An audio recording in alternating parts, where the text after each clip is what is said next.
Bismillahirrahmanirrahim. Assalamualaikum warahmatullahi wabarakatuh. Perkenalkan, nama saya Wiryadi Putra Pratama, kelas PJKRD, NIM 2003 01 50 1040. Baik, pada kali ini saya akan membahas tentang metode latihan dan transfer keterampilan mata kuliah belajar motorik. Yang pertama, hakikat metode latihan. Bagian-bagiannya yang pertama yaitu memproses belajar mengajar. Ketepatan penggunaan metode merupakan salah satu faktor penentu pencapaian tujuan menurut Surahmat pada tahun 1986 menyatakan bahwa metode merupakan suatu cara atau prosedur pengejaran yang dipilih untuk mencapai suatu tujuan. Menurut Suparman pada tahun 1987 menjelaskan bahwa metode adalah suatu cara yang digunakan untuk menyajikan isi pelajaran kepada siswa untuk mencapai tujuan. Yang kedua yaitu metode latihan bagian.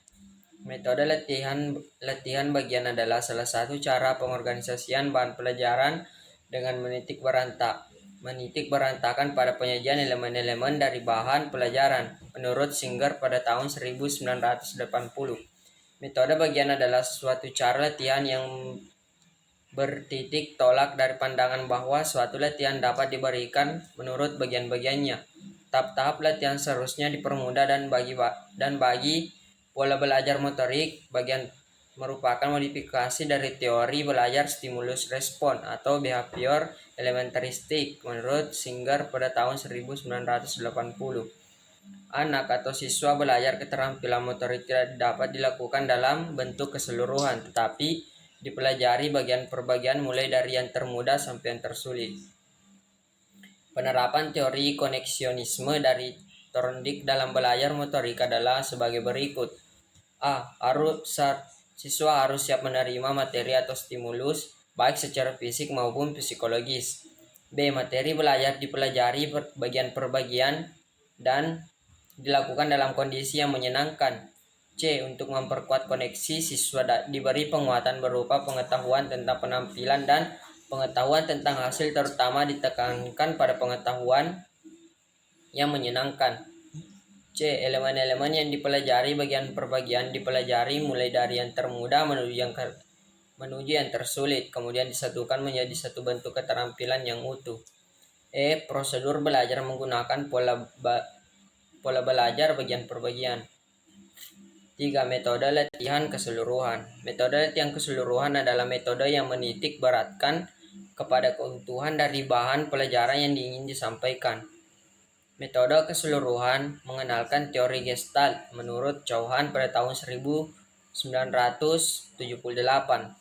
Belajar yang mengacu pada teori Gestalt adalah belajar yang dapat melihat pola dan organisasi bagian-bagian ke dalam suatu keseluruhan yang berada di dalam suatu situasi permasalahan.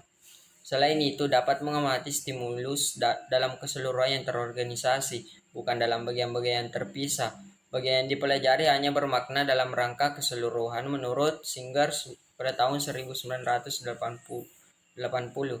Metode keseluruhan adalah lebih menguntungkan bila kegiatan itu lebih sederhana dan tersusun dengan baik. Menurut Bauer dan Hilgard pada tahun 1981, pola pengamatan metode keseluruhan selalu tertuju pada keadaan sederhana, keadaan seimbang, keadaan yang stabil, dan segala kejadian mempunyai suatu tujuan.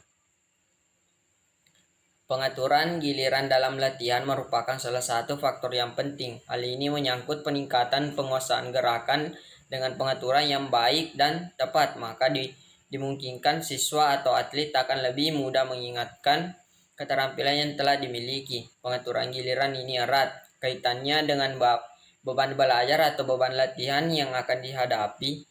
Method practice adalah prinsip pengaturan giliran dalam latihan di mana atlet harus melakukan gerakan secara terus-menerus tanpa diselingi istirahat. Kelima yaitu distribute practice. Distribute practice adalah prinsip pengaturan giliran dalam latihan di mana jadakan pengaturan waktu untuk latihan dengan waktu untuk istirahat secara berselang-seling. Di sini dipertimbangkan waktu untuk istirahat sama pentingnya dengan waktu untuk latihan. Penggunaan waktu istirahat secara memadai bukan merupakan pemborosan waktu, tetapi merupakan bagian penting di dalam proses belajar gerak untuk memperoleh pemulihan yang cukup. 6. Yaitu latihan mental. Exendain pada tahun 1984 menjelaskan bahwa kecekapan teknik dapat juga ditingkatkan dengan mental rehearsal atau mengulang kembali dengan mental, dengan mengamati orang lain atau dengan cara memikirkan pelaksanaan gerakan itu. Latihan mental dipergunakan untuk membantu melakukan introspektif atau latihan yang tidak terlihat yang berlangsung dalam diri individu. Sedangkan menurut Smith pada tahun 1988 mendefinisikan latihan mental yaitu suatu metode latihan di mana penampilan pada suatu tugas yang diimajinasikan atau divisualisasikan tanpa latihan teknik yang nyata. Yang ketujuh yaitu transfer keterampilan. Dalam proses belajar keterampilan olahraga terdapat proses transfer of learning, yaitu kesanggupan menggunakan kemampuan yang telah dimiliki untuk mengerjakan tugas-tugas baru.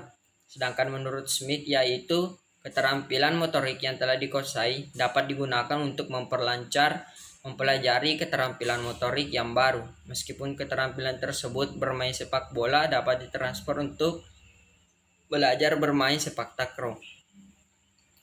Kemampuan bermain di tenis lapangan dapat ditransfer dalam bermain bulu tangkis dan sebagainya.